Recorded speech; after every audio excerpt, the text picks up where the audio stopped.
Right, hello everyone and welcome to this new video on the channel. So this is actually not a football vlog today. We are actually doing a extended match preview on Doncaster Rovers versus Crewe Alexandra. So I'm not actually going to be at the match, so the match is going to be on Saturday the 1st of April at the EcoPower Stadium in League 2, but out there, so I'm going to do a pre-match analysis, and then after the game I'm going to do a post-match analysis as well. So I usually do this in the video at the start, but we're going to do a bit of an extended version today since I'm not going to be there. So I'm going to give my thoughts on the match, what I think will happen, and a bit of insight into both teams. So without further ado, let's get into it.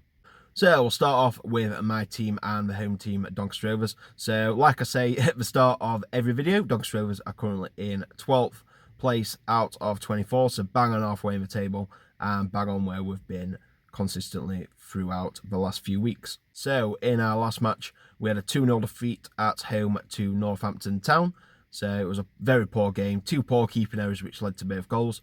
For the first one, it was the first 2 minutes of the match. Mitchell, it was a tame his shot and Mitchell can just let it go straight through him. And then about 5 minutes into the second half, Mitchell had the ball. He played a dodge ball out to Ravenhill, who played it back to him. And then he played the ball straight to the league's second highest top goal scorer, Sam Hoskins, who took the ball and slotted it past Mitchell. So a very poor game. Like I say, we didn't do a lot at all. Once again, just for 2 shots on target.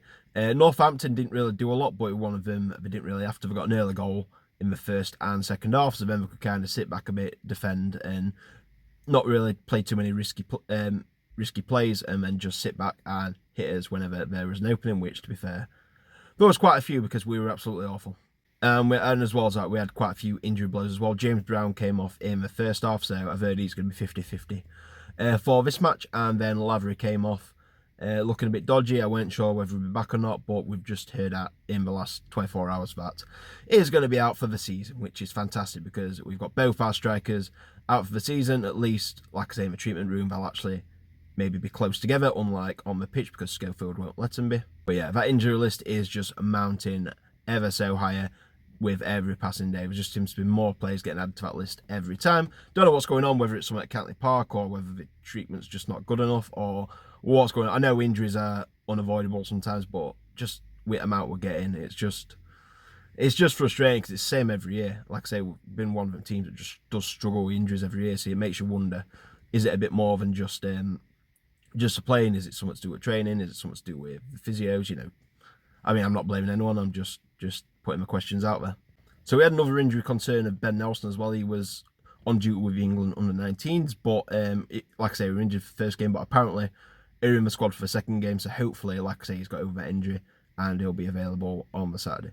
So after that loss to Northampton, we've now won 1 in the last 8, which 5 of them we've lost. So we've only scored 4 goals in the last 8 games as well, which just isn't good enough. But what's even worse is the most shots we've had on target in any of the matches has been 3, and that were the match we won against Wimbledon. All the rest, that were only that one match as well. All the rest have been either 2 shots on target or 1, or in at Crawley's case, 2 shots for the whole game and 1 on target, which just isn't good enough. And like I say, I wanted Miller and Lavery to play up front together. Now none of them are going to play for the rest of the season, which is frustrating. You can't even play one up top on their own, never mind both of them. Like I said, maybe in the treatment room they'll actually be probably a bit closer as they've ever been together, because we'll be doing rehab together. But, you know, I want to see it happen, but it's just not going to, unfortunately. So yeah, overall, we're looking absolutely terrible at the minute. Injuries are piling up, and there seems to be just so much lies and contradiction coming out of the club from what we're saying.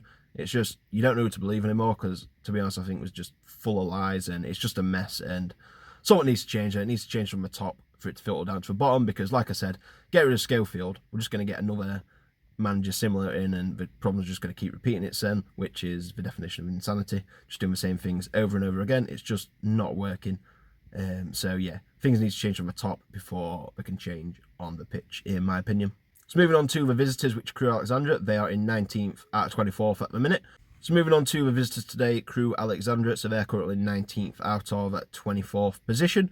So they were meant to play on Saturday against Bradford, but that match got called off due to international call-ups. So the last actual match was against Gillingham, which they lost by 2-1.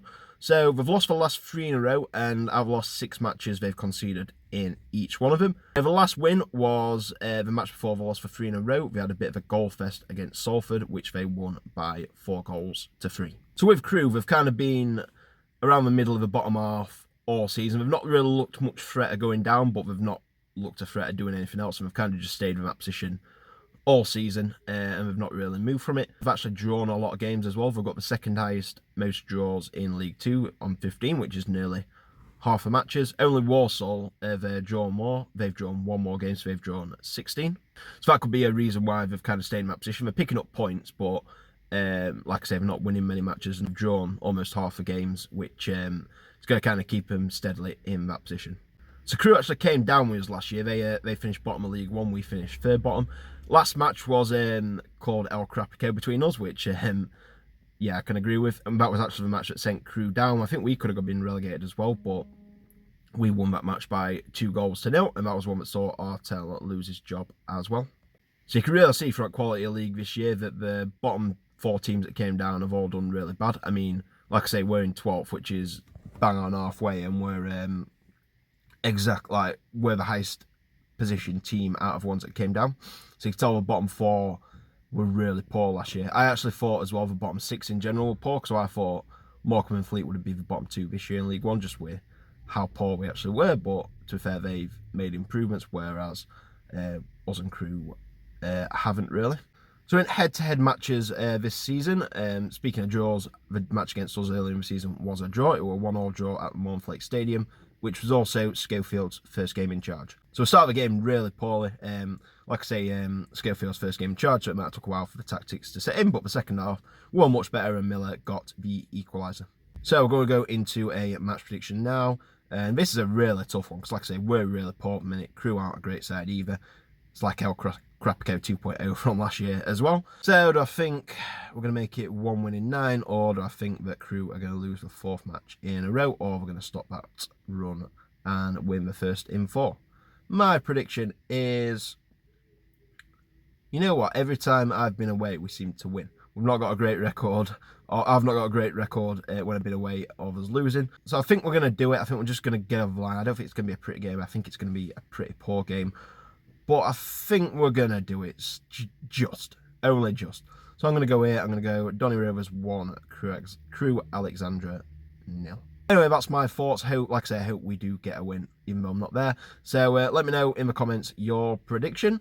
Like I said, we're doing a post-match review to this as well on the Saturday. So thank you very much for watching. Please like and subscribe. Let's get 750 subs as soon as possible. And I will see you in the next video. Bye.